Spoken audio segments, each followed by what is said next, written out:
Alright, we're back with another round of deck profiles. This time we're going to be looking at the top deck lists coming out of Australian or Oceanic Nationals this past weekend.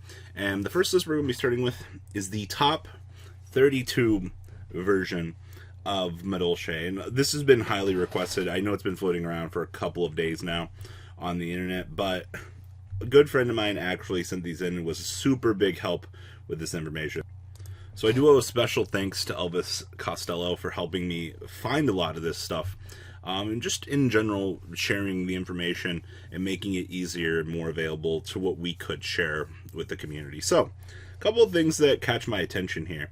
First up, the entire side deck here is very diversified with extra copies of traps.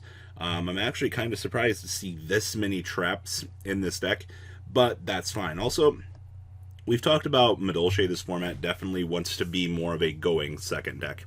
You want to be pushing the boundaries of things to try to break what the opponent is trying to set up. Tiara Misu is one of the best going second cards in the game. It's kind of funny because this deck is more popular now than it ever was in its prime, which is really fucking strange to me. But for a solid rogue pick this format, Madolche is honestly where you need to be right now. Just the ability to go second, break boards. And I think, contrary to popular belief right now, being one of the decks that can just not give a flying fuck about what your opponent's trying to do, ending on a full Orcust board and things like that, it doesn't matter because your deck just plays around it so beautifully. So that's one thing I like about this deck. Given the situations you can find yourself in, your disruptive powers can be quite good. Also, sticking a Phantasmi on the board and shoving back some of your bricks, still pretty good. So this is the Australian Nationals top 32 Madolche list from Daniel Tate. So we have triple copies of Ash Blossom, Enjoy Spring. Triple copies of Dino Wrestler, Prankatops. Triple copies of Fantastical Dragon, Phantasmi. 2 copies of Gameciel, the Sea Turtle Kaiju. And of course, triple copies of Angeli, still one of the best cards that this deck has going for it in terms of Lone Fires. We only play 2 copies of Hoot Cake. I've definitely seen Hoot Cake. Every list I see, it's like they're shoving numbers between 2 to 3. And I think, honestly, at this point, this 2 seems to be about the good ground. 3 is a bit too much, but I do like this. We have the triple copies of Mageline. 2 copies of Messengelato. I think there was one list that was pushing 1 Messengelato, which is interesting. But, I mean, these cards just aren't as good as they used to be. We have the triple copies of Pudding Saucier. Definitely makes this deck so much better. The 1 copy of the Pudding Sus. Now, triple Gamma, 1 driver. I think a lot of people kind of underestimate this deck in the regard of just how good having hand traps that don't necessarily go to the graveyard are. Thank you, Gamma, for banishing during end phase. Then we have triple copies of Called by the Grave, 2 copies of Chateau, 1 copy of The Ticket, only 2 copies of Pot of Extravagance. I think a couple people might be a little bit weirded out about only 2, but he had success with it. I can't dog it. And then we have the 2 copies of Twin Twisters, and then triple copies of Infinite Impermanence, wrapping up the main deck here. Down here in the extra deck, we have triple copies of Madolche Sistart, 1 copy of the Nightmare Phoenix, 1 Borolo Dragon, 2 copies of Glass Flue, triple copies of the Tiara Misu, triple copies of Shockla Mode, 1 copy of Abyss Dweller, and 1 copy of Psyframe Omega. Interesting to see that he dedicated a resource slot to this. And inside deck here we have triple copies of Artifact Lancia, triple copies of Anti-Spell Fragrance, triple copies of Evenly Matched, triple copies of Red Rebuto, and triple copies of Solemn Strike, wrapping up Daniel's list. Congratulations, Daniel. I am super happy to see that we got more love for Madolche because this deck is so fucking cool. And just the fact that it's been around for this long and is still beating proves this deck is still good. Next up, we're going to be looking at Cyber Dragons. And this made top 16 at Oceanic NAWCQ, piloted by Jed Chen. And the reason I wanted to take some time and look at this is because Cyber Dragons, they've been beating around the bush a little bit this format. I think players kind of have necessarily forgotten about the deck. It's still very much there. But when it hits you that you're playing against it, it might be too late. Also, going second decks in this format, extremely good.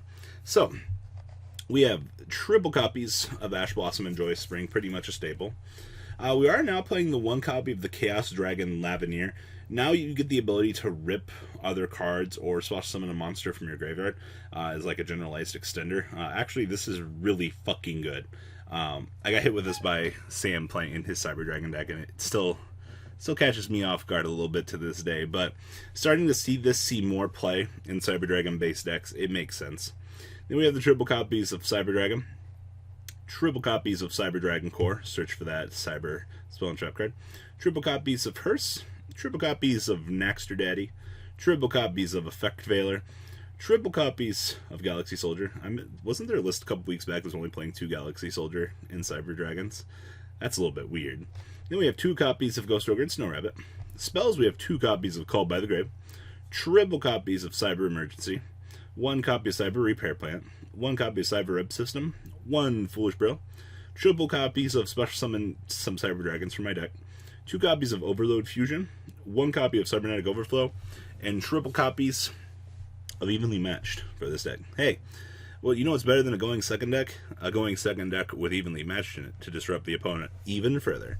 Down here in the extra deck, we have 1 copy of Cleaford Genius. 1 copy of the Platinum Gadget. 1 copy of Link Rebo. 1 copy of Cyber Dragon Zeger. 1 copy of Dingrisu. 2 Cyber Dragon Nova. 2 copies of Cyber Dragon Infinity. 1 copy of Pleiades. 2 copies of Chimera Tech Rampage Dragon. 2 Mega Fleet. And 1 copy of Fortress Dragon. Side deck here we have triple Lancia. 1 Scythe, triple Electric Virus. Take control of a machine or dragon monster. Overlay on top of my opponent's Stolen Galtea. Then we have 2 copies of Mystic Mine. Triple copies of Twin Twister. And triple copies of Artifact Sanctum. Wrapping up this young man's list. Huh. I actually like Mystic Mine in the side deck here. Honestly, the side deck is very standardized for what I would expect out of this deck.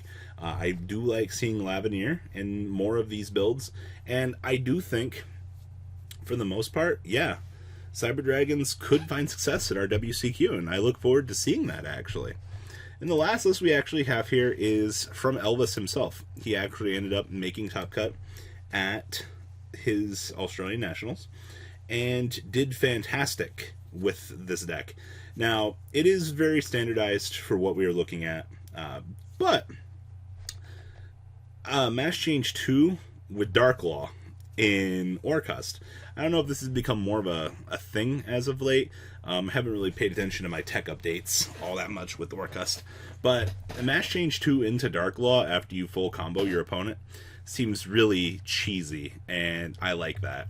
So, Elvis's list. We have triple copies of Danger Nessie, triple copies of Danger Jackalope, 2 copies of Danger Tsuchinoko, triple copies of Neo Space Connector, 1 copy of Aqua Dolphin, 2 copies of Symbol Skeleton, triple copies of Heartport, 2 copies of Orcust Nightmare, 1 copy of Extender Dot Card, 1 Ancient Cloak, 2 copies of Silent Butos, 1 Candina, 1 Coralbine, 1 copy of The World Wando.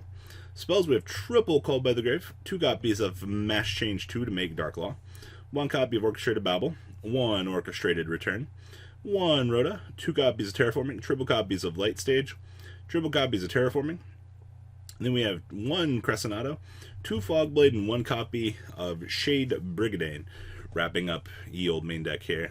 Extra deck on here, we have 1 Rusty Tin Can, 1 Longrisu, 1 Unicorn, 1 Phoenix, 2 Mermaid, 1 Cerberus, triple copies of Galtea, 1 Boral Sword, 1 Time Thief Redoer, 2 copies of Dingrisu, and 1 copy of Dark Law.